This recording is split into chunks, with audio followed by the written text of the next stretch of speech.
বিপ্লবকে ব্যর্থ করে দেওয়ার জন্য ভারত থেকে তিনি সেখানে বসে এখনো কলকাঠি নাড়ছেন। নানা রকম চিকিৎসার জন্য 1 লক্ষ টাকা করে দেওয়া হয়েছে, কিন্তু 1 লক্ষ টাকা দিয়ে চিকিৎসা হয় না। তাদের চিকিৎসার জন্য যা দরকার সেই ব্যাপারে কার্যকরী ব্যবস্থা নেওয়ার জন্য আমরা দাবি জানাচ্ছি।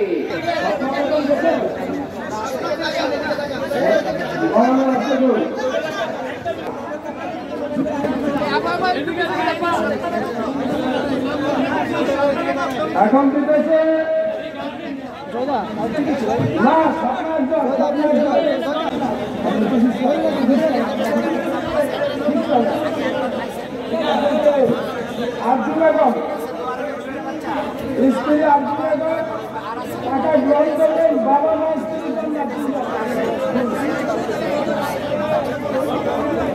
অনেক বড় বড় রাজনৈতিক বিপ্লব হয়েছে, আপনার ফরাসি বিপ্লব হয়েছে, তারপরে বাংলাদেশে বহু ধরনের বিপ্লব হয়েছে, কিন্তু বাংলাদেশে 5ই আগস্ট এবং জুলাই থেকে আগস্ট পর্যন্ত যে বিপ্লব হয়েছে সেটা নজিরবিহীন বিপ্লব।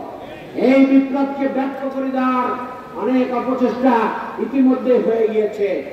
এই বিপ্লবকে ব্যর্থ করে দেওয়ার জন্য ভারত থেকে তিনি সেখানে বসে এখনো কলকাঠি নাড়ছেন, নানা রকম বয়ান ছাড়ছেন।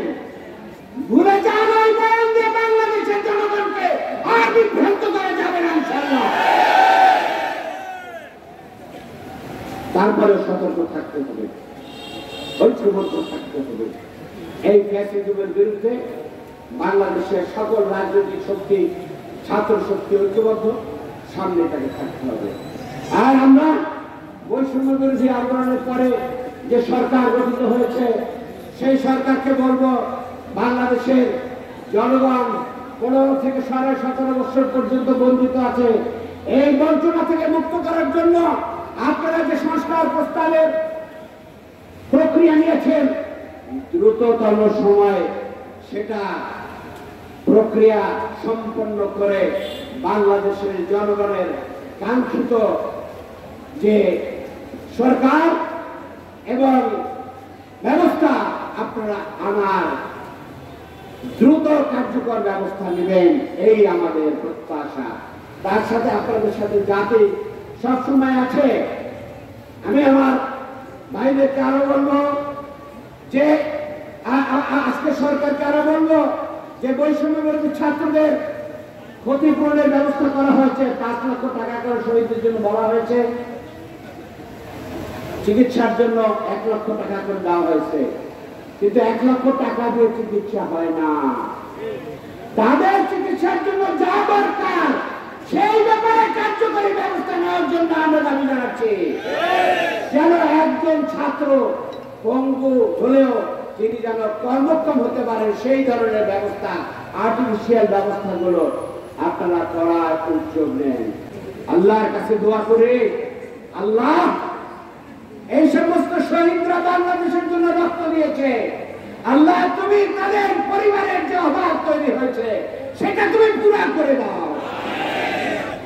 আমার ভাই বোন যারা আছে, তাদের স্ত্রী পুত্র পরিজন, বাবা মা, তাদেরকে বলতে চাই, দেশবাসী বিশ্ববাসী এই সমস্ত সন্তানদের জন্য গর্বিত। আমরা দোয়া করি আজকে গোটা পৃথিবী তাদের জন্য একটি নতুন দিশা পেয়েছে, বাংলাদেশ ফ্যাসিজম থেকে মুক্ত হয়েছে।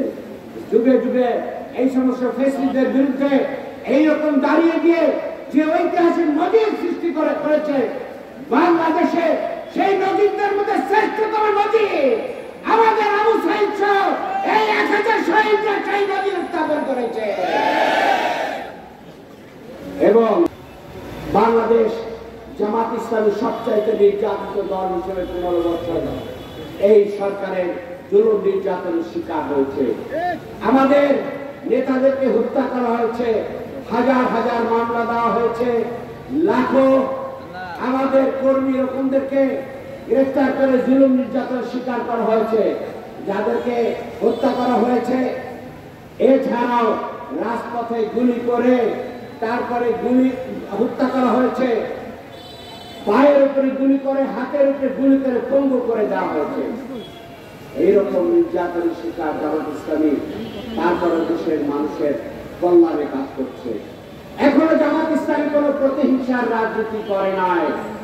জামাত ইসলামী বাংলাদেশে একটি কল্যাণকর ব্যবস্থা হিসেবে যেন বাংলাদেশের জনগণের মনের যে আপত্তি, সেই ঈমান, আকীদা, ইতিহাস, ঐতিহ্যের আলোকে একটি সরকার গঠিত হয়, সেই জন্য জামাত ইসলামী নিরন্তর প্রচেষ্টা চালিয়ে যাচ্ছে।